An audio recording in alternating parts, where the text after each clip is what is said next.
So ఈ గోంద్ కతీర అంటారు దీన్ని. చాలా టాప్ గా పనిచేస్తున్నాం ఇది.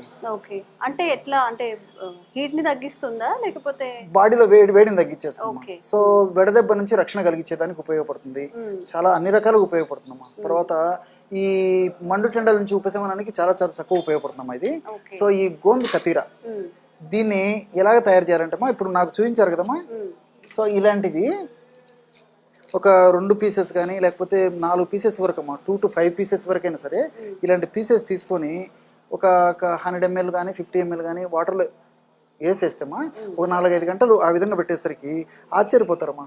మంచులాగా తయారైపోతుంది. ఓకే, అది సోప్ చేస్తే మార్నింగ్ ఇలాగ అయిపోతుంది. ఓకే, చాలా ఆశ్చర్యం అవుతుందమ్మా. విత్-ఇన్ 4-5 hours లోనే ఈ విధంగా తయారైపోతుంది అన్నమాట. ఈ విధంగా ఈ గోంద్ కతీర ఈ విధంగా తయారైన తర్వాత దీన్ని మనం పానీయానికి తయారు చేసుకునే దానికి వాడుకోవాలి. సో మీకు అదంతా కూడా ప్రాసెస్ చూపిస్తాను చూడమ్మా. ఇప్పుడు ఫర్ ఎగ్జాంపుల్ ఒక 200 ml మజ్జిగ తీసుకోవాలమ్మా. ప్రాసెస్ కూడా మీకు తయారు చేసి చూపిస్తాను చూడండి. సో